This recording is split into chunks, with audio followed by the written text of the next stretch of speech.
Wilkos, welcome. Hi, how are you? Good, how are you? You drink soda? I do. You think Coke is the same everywhere? Not. Out of the can, it is. Way out of the can, of course, but like out of the... No, you're right.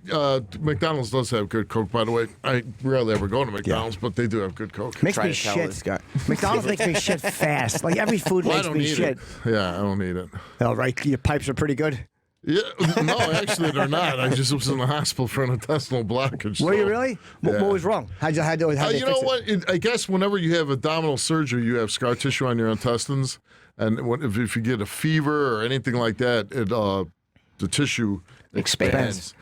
And so my first week of taping, my wife's like, "You better go get checked out." I go, "If I get checked out, you're not going to get first week of taping, because I know they're going to keep me." Yeah. And so they just put me on an IV, and it passed by itself. But I have to be careful with what I eat. What'd you have the surgery for? I had my appendix taken out. Your appendix in adulthood.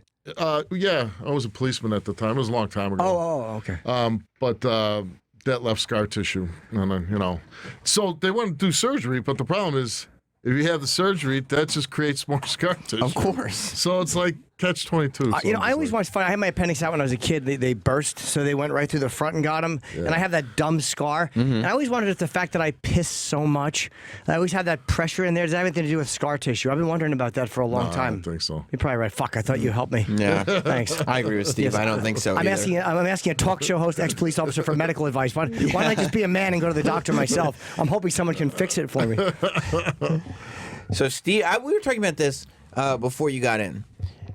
They have said, I don't think it's a big secret that the Jerry Springer show is mainly entertainment.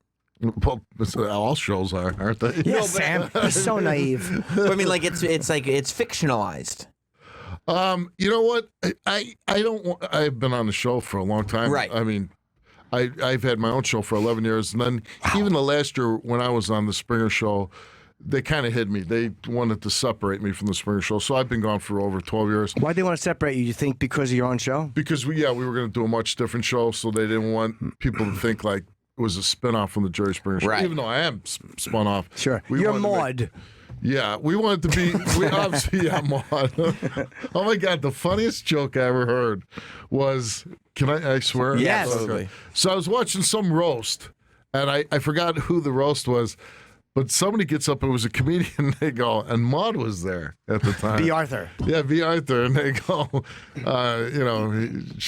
his dick isn't as big as B. Arthur's. Oh, yeah, it's fucking with B. Arthur's and dick. they showed B. Arthur, she was pissed. Yeah, she was And not happy. Thought that was She didn't like that? I just thought that was really funny. But anyways, what were we talking about? I was talking about the Jerry Springer show being like fictionalized. Yeah, Yes. so I always said this. When you get these guys and girls from, the middle of Ohio that live in trailer parks, and I'm not saying that degrading, I'm saying most people don't live the life like we are living. But take shots.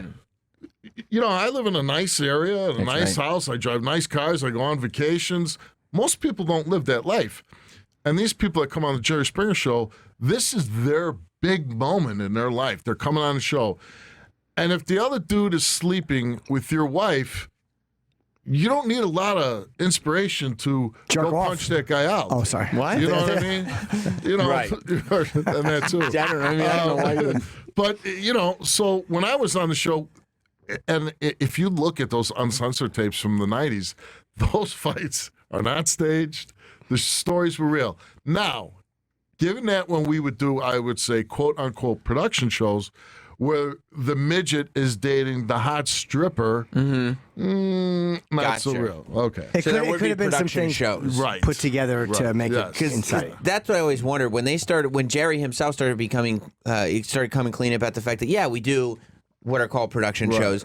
I was like sitting there going, but like Steve Wilkos is a legit ex-cop security dude. Like, wouldn't you like in pro wrestling? Well, I said, with the fights, when they were so bad, people were like, oh, those are fake. Right. I go, I suffered a concussion. I had 2 major back surgeries, completely tore my groin. I'm like, if they're fake, I'm pissed because Nobody I'm told getting you. really hurt. How'd you tear your groin?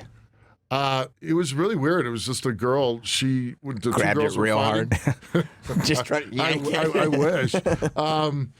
But I just went down and, it just tore. And it was the weirdest thing because, like, your penis turns black and blue. And, I mean, it was really, really weird. Mine has too, but for not that reason.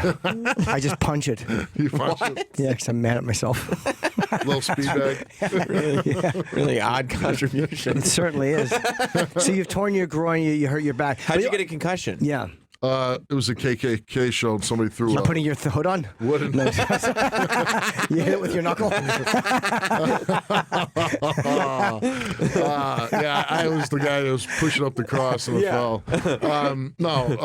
Somebody threw a chair and it hit me in the head. Isn't it weird? Like those, I think, are real. Like when you see Klan. That was real. But I mean, like a lot of those fights, like the Klan and anything that pulls such emotion out of so many people. Not only was the stuff that was happening on stage, you had people in the audience. They would start throwing chairs and trying to run up on stage. So we actually stopped. We said we're not going to do them anymore. Was it Roy Innes in the show? What's that? Was Roy Innes the guy or no? I don't remember who the guy was, the black civil rights leader. I'm guessing. I've been seeing this. I have no idea. Oh, okay. I can't remember who was on my show. Because after a while, didn't they stop throwing punches? Like it'd be mostly like swats. Well, Barry Stiller, and I think it was the summer 2000, Barry Diller owned the show, and he just put a kibosh on everything. So we had we were getting ready to go on summer hiatus, and we had 30, 35 shows in the can. Really good, punching, Crazy. everything. And he came down with an edict. He, his Hollywood friends, I guess, didn't like the show. No more fighting. And I said, oh shit, I'm out of a job because if there's no fighting, there's no need for me. Right. And this is a good one here. The show is called Clanfrontation. They spelled confrontation. You see, there's guys just They running are- up from the stage. They're legit winging wooden stools as hard as they can. Right, people are trying to kill each other. You forget how great this show was.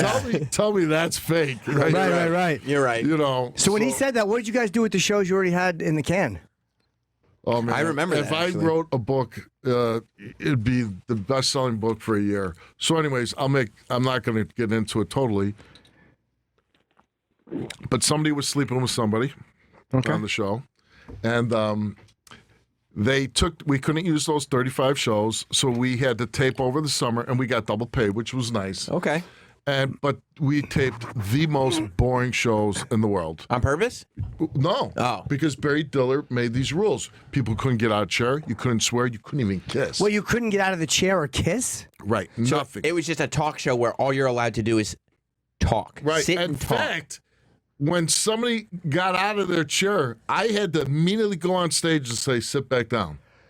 I mean, it was nuts. And we had a lawyer standing on the floor watching the show, putting the kibosh on everything. By the way, it wasn't Barry Diller's Hollywood friends, it was lawyers. Some lawyer said... No. I know. For a fact. Really? It's a president at the time who was in on the meetings. He told me all about it. And he's not the president anymore, and he's still my friend. He told me exactly what happened. Barry Diller just had enough. He was like, I want to... But thank God...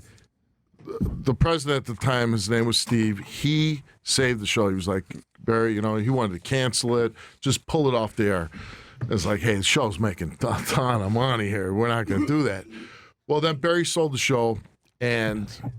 he just didn't want it under his umbrella. I guess so. And I'm sure he made a lot of money. And so then somebody else bought it, and we're like, well, oh my God, we have these 35 shows, right? Springer Classics, right? And now we're so ahead of the game, we can just air those. 35 shows, a lot of shows. Yeah. A woman that was in charge of it taped over them. What? She taped over them. Can you imagine that? That is crazy. Like they would do that with the old Johnny Carson show because back then. But to do that now, but these didn't even air. Do that now, they did that knowingly with the Johnny Carson shows. That's like $3.5 million that you taped over. What a dumb motherfucker! Why was her thinking? She was the most despicable person. Wait, she was running the Jerry Springer show. She wasn't running the show. What was her title? Well, what, was she supposed to be running something at the network? I don't think he wants to say exactly who she is. Yeah, well, she's no longer with us, so it doesn't really matter. I see. But, Why did she tape over the shows? What was her motive? She was just a bitch. That's why. She did on purpose. I don't know. Don't know. But, so she's either an idiot or a bitch. How did you find out? both. How did you find out she taped over them? Well, because somebody said after the set went through and we're going back to confrontations, they said, hey, we got those 35 shows. Go get them. And she's like, oh, I taped over those. And did Jerry scream at her? No, because Jerry is really oblivious to the production of the show. He probably doesn't even know that story. You know, I'm He sure didn't know doesn't. what aired, what didn't air. Right. Like, And, you know, Jerry never got involved with that, which you shouldn't as a host. Like, Sure. driving on there today, like, I was talking to my publicist, and I'm like, you know, when I go to work, I go into my green room. You know, it's so funny about that Steve Harvey sending out that memo. Yeah. Sure. Okay, don't talk to me, you know, which, listen, that's crazy. You shouldn't do that. Right. But I do understand when, like, last week, and I not feeling well because of the obstruction. And I'm just having soup, and I'm sitting there, I'm trying to get ready for a show. And every 2 minutes, there's somebody knocking on my door, like coming in. Hi, my aunt here. Can you take a picture with her? You know, this and that. Oh, sure. And you want to be like, get the hell out of my green room. Stop knocking on my door. Not before the show, at Right, least. exactly. Crazy. You know. But I'm nice, and I'm like, yeah, don't worry, I'll do it between shows. I do everything. I don't. But I mean, to put it in writing, be like, don't talk to me. You know. you Yeah. can't put it in an email. Well, exactly. Or make you it know. nicer. If it's in writing, say, look, I'd really appreciate it. I know we. But it wasn't even worded like That's that. what I'm saying. Yeah, It's no. like, hey, motherfucker, stay away from me. Yeah, and you got to be a little bit nicer. But especially if you're putting it in writing and you know you're a big star, that's going to. I don't think people understand, you know, like when I go to work, and just like you guys, I'm going to be talking a lot for 6 hours. I'm not the Springer Show where I'm like, you know, come on out, and, you know, and they fight, and, you know, Jerry stands in the wings. Yeah. I'm interviewing, man. I'm talking. I'm getting the story out. So it's like the last thing I want to do right before I go on is like have a conversation about what you did this weekend. Yeah. You know, your kid's bar mitzvah. You know, I don't care. I'm here to do the show. It's Let's do energy it. that you don't really have to. Right. Yeah. You know, and when I'm done taping, I'm exhausted. Right. How long do you tape for a 1 hour show? Was it a 1 hour show or 30 minutes? So my show's different. We don't do shows. We do stories. And my wife is my executive producer, and then she'll piece them together. So I go on Tuesday night. I start taping at 5. I'll get done at 9. I go on Wednesday. I go on at 10:30. I'll get done at 5. And we just tape stories. And then when we get done, my wife sits with her crew, and they put the shows together. Okay, so you tape 2 days a week. Yes. Oh, that's not that bad. What a great gig. Yeah, but I'm like here today, you know. I Oh, mean, no. Yeah. You know, fighting traffic all the way from Oh, my Connecticut. God, Steve. Doing press. It's terrible. Oh, you do understand the struggle. That's pretty good. I mean, you guys probably live in Manhattan, right? I'm a big Well, I live in Appler. Westchester, so halfway from here to pretty Connecticut, close, but yeah. close enough. Why do you guys? I'm weird that you would tape at night and then start again in the morning. Well, Why do you do because the we're morning? all in the same studio. So Jerry comes in Monday. Oh. He tapes Tuesday morning. Then they switch out. And then I have to tape Tuesday night. Then I tape Wednesday. And then Maury has the option to either tape on Wednesday night or Thursday and Friday.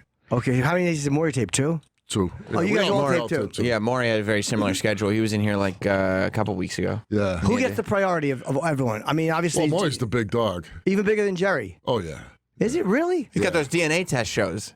Although I guess those are massive. That's it. But Jerry is Jerry. But Jerry was the big dog in the late 90s. Right. You know, but we weren't all in the same group, I don't think, at that time. Is Maury Now we still all are. taping now? He still is, yeah. yeah. Yeah. How dare you? So, how do you go to the network at some point and say, like, look, you know, I love doing this thing with Jerry and everything, but I have this vision for this other show? No. It's the complete opposite. They just came to me. Well, I mean, the big break was I had a big role on the Springer Show. And we used to do things, not skits, but little segments called Steve to the Rescue, and I'd go to Ohio or Alabama and help somebody out. But my big break came when Jerry went on Dancing with the Stars, and they didn't want to shut the production of the show down but they figured he was going to be the first one voted off. Right. He was miserable on that show, remember? Right. Yeah. Couldn't get voted off He to couldn't save his give up. life. So they came to me and said, hey, you're going to host the show while he was gone. Well, he ended up being on the show for like 6 weeks. Well, we taped 6 shows a week back then. So I ended up hosting 36 shows. And they were paying me extra when I hosted. So the next year, Jerry's like, hey, will you do Monday show? And I'm like, yeah, because it was an extra few $1,000 in my pocket. And then one day I got a call. I was watching All in the Family. My kids were real small. They were like 3-1 at the time, and my wife went to bed. And this is when I still lived in Illinois. And I was watching All the Family. I had a vodka tonic. That's back in my drinking Isn't days. it weird, by the way, what you remember specifically about these moments? I had this, and it was late at night, and I was just getting ready to go to bed. But I'm watching All in the Family, and then I got a phone call. It was like, Steve Wilkos, we're giving you your own show. And I thought it was one of my buddies screwing around with me. I'm like, who is this, And they're like, no, we're this September, so we're getting ready, blah, blah, blah.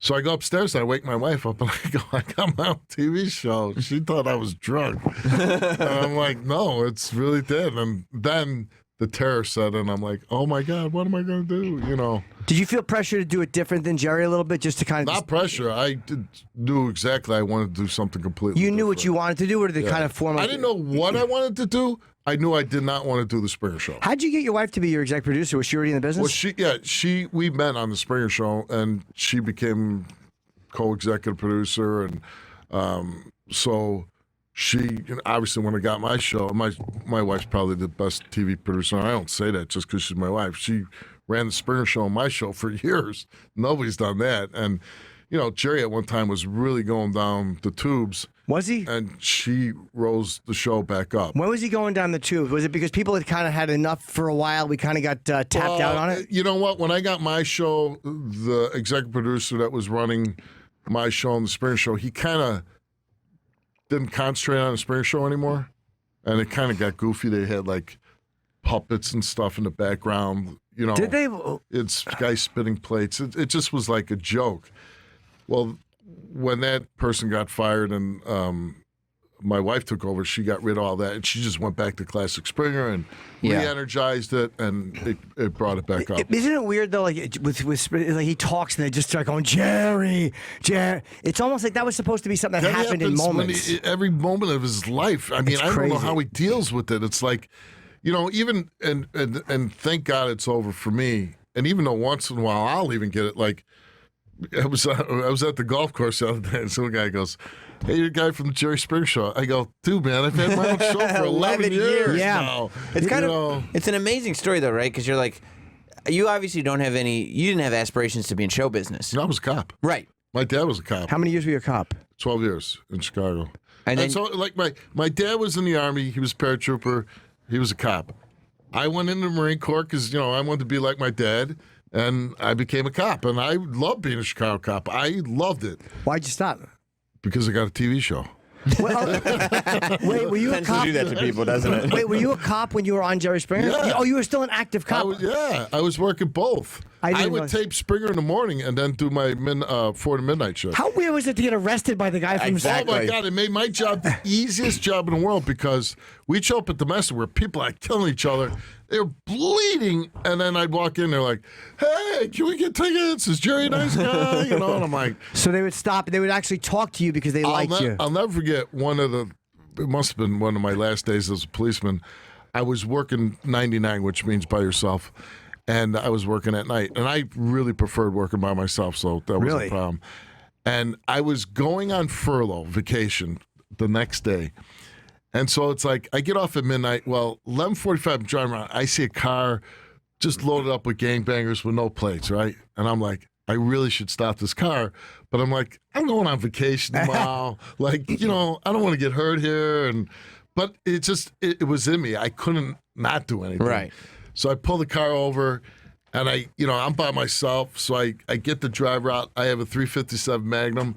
And I pull him out, and I stick my gun right in his ribs. I go, "Don't move. Don't anybody move." And he looks, he goes, "Steve!" I'm like, "Man, you're about this close to being shot, man, So what did those guys get arrested? No, because I just check out the car. I had them all on the hood.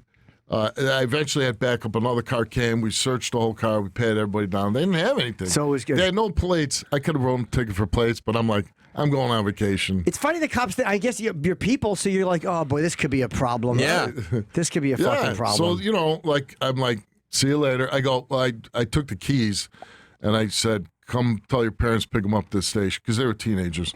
And but I didn't let them drive. But I said, yeah, you got to get plates for the car. That's why you got pulled over. Can I? Dude, I mean, talk show business is still excellent. I'm aware, but like when you were a cop, like the Jerry Springer show was rock star shit back then. Like I was in high school I when that show was on. Yeah, and I had my own show, and I'll never get to the heights. I mean, put it It's this different. way. Right. Yeah. But even Oprah, who was the queen and made, $1 billion, she never even reached that fame that Jerry was Elvis Presley at one time. Yeah. You know what I mean? Everybody in the world, whether you watched the show or not, you knew who Jerry was. We were traveling the world. We were going to Amsterdam, London, going all these places. And we were, like, swear to God, we were like the Beatles, man. Did he get an ego at any point? I think everybody Jerry? has an ego. Yeah, But he seems fairly down to earth. He's a very down to earth. But what I'm saying is, I have an ego. You have an Sure, ego. We all have sure. egos. You keep it in check. Right. Some Sure. people don't keep it in check, and they become big strokes.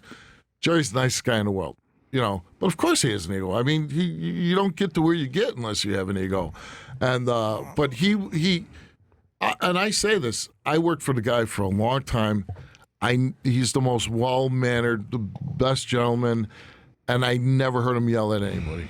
Ever. Yeah, Wow. he's just that guy. He's got a good, even-tempered guy. You see, I've been on shows where, I see people like yelling at people, and they're yelling at the producer, the director, and I'm like, well, it doesn't make for a better show, and it makes everybody uncomfortable. And let me ask you, you're a Chicago cop for 12 years. It's obviously really a lot of gun violence. It's a very scary place to be a cop compared to a lot of other places.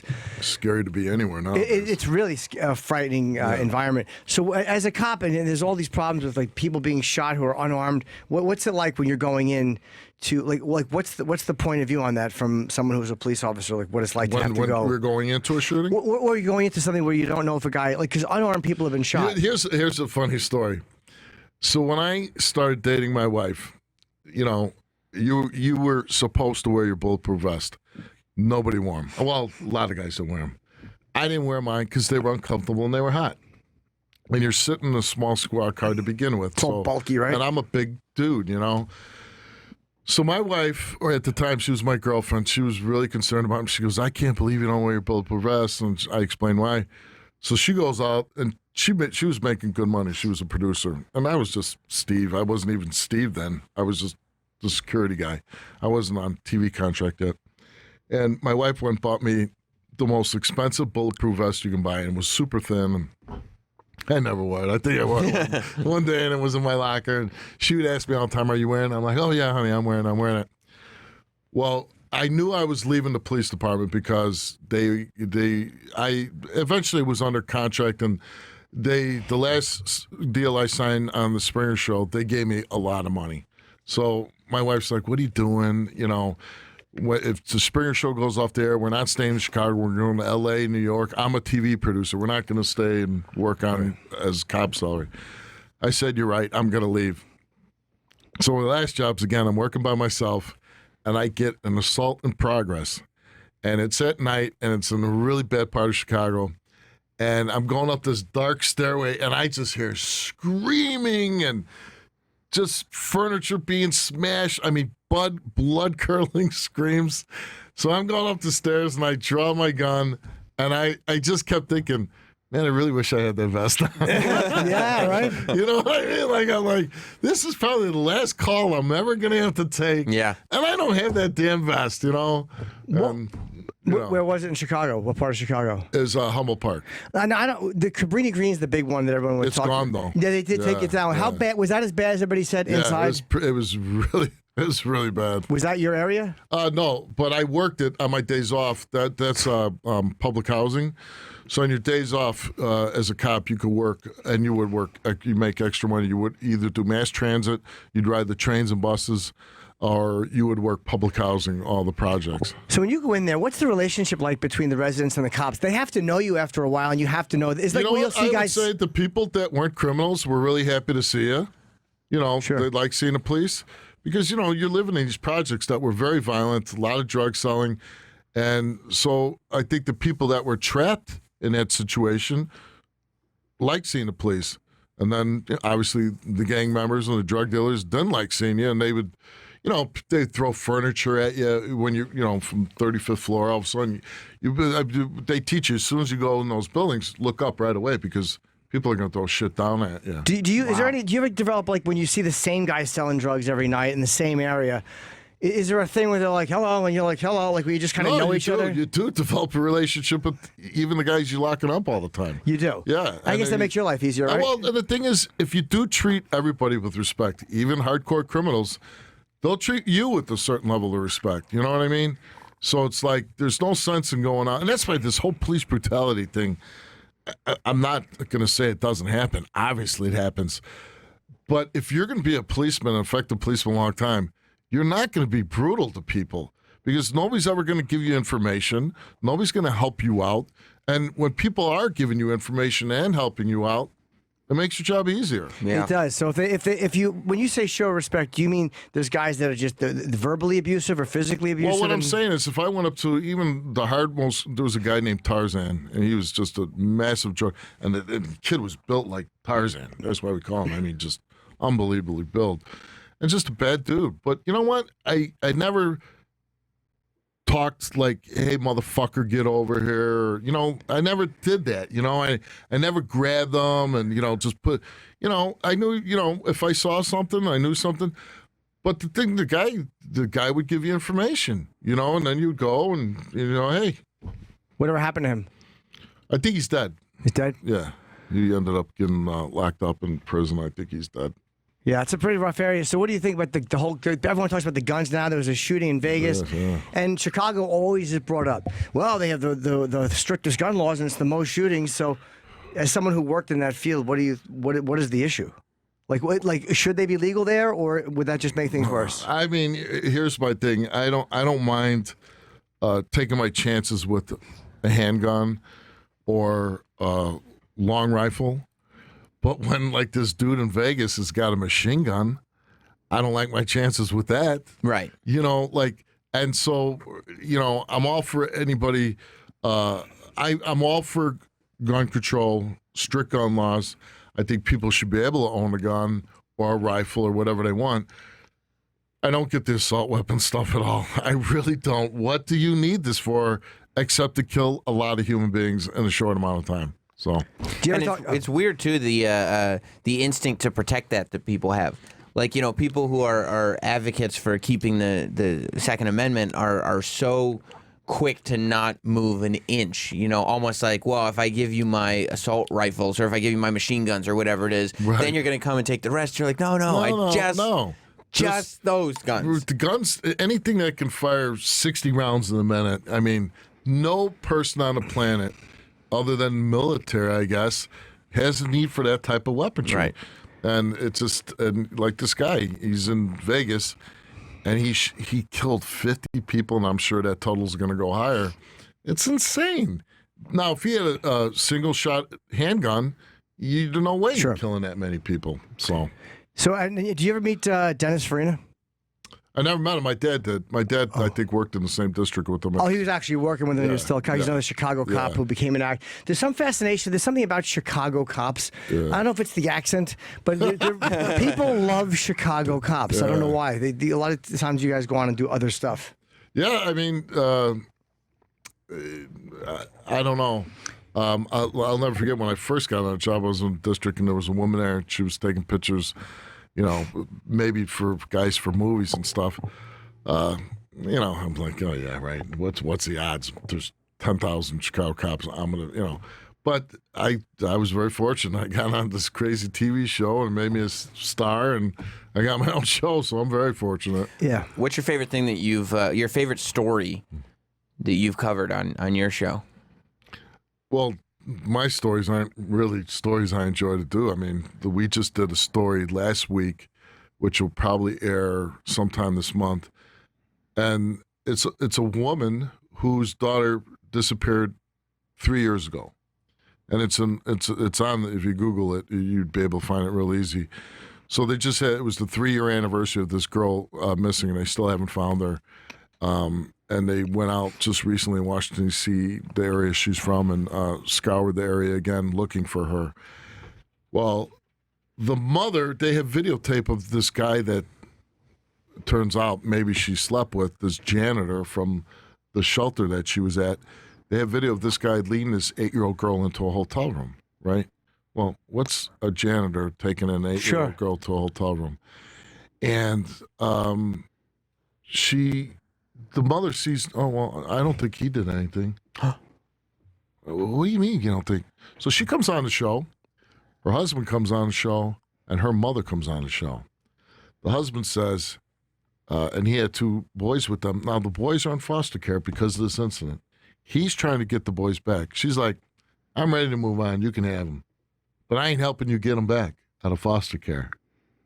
I mean, What a pig. Yeah, really. right? I mean, this is on the news. So he comes on, takes a lie detector test, passes. The mom says, "You were sleeping with that guy," and but what was weird, none of them thought the janitor had. Oh, then the janitor then killed his wife and killed himself when he was wanted by the police. Okay. So they don't. This girl is obviously missing. Right, she's still missing. So he probably killed her, and Then killed his wife. She probably found out about it, and then killed himself. Theorizing all this, Sure, obviously. but 2 plus 2. Yeah. So the husband comes on. He passes. He had nothing to do with it. Has no knowledge.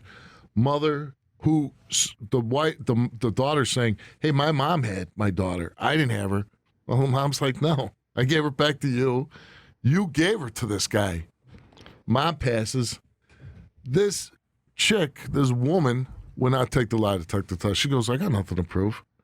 I go, so all these people that are helping, searching for your kid, law enforcement, all the man hours that are going into looking for your daughter, and you don't have anything to prove? I go, if I'm law enforcement, I'm only looking at you. whatever happened to her? Nothing. We just taped this last week. Oh, you just taped. Okay, Yeah, God, I'm so looking. I'm hoping that some police officer sees the show where she's from and really starts digging deeper into her again. Yeah. Could I have one more question for you? Sure. There was a guy who appeared on the show in 2015. He got 10 years. He had molested 3 of his cousins, 5 kids. Yeah. And there was a lie detector thing on your Yep. show. And then they went back and he turned himself in, and then he eventually was convicted. He failed the lie detector test. Yes. Do innocent people, because I've always been scared if I ever had to take one for something, even if you're not lying, it scares me the idea, like, what if you're nervous? No, that doesn't affect. See, the brain, and I'm not an expert on this. Dan Ribicoff, that's our lie detector guy. He's, probably the best guy in America. He explained it. So when you're thinking right now, and I ask you a question, and if you're telling something that actually happened, there's a physiological reaction in your brain that you're recalling from.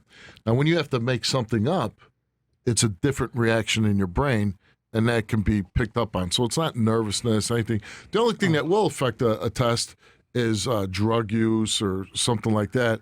But we screen you for drugs before we give you the test. And then there's also, most of these goofs that come on the show, they Google how to beat a lie detector test. Well, put a tack in your shoe. Right, that's what I've heard. Take short breaths, all this.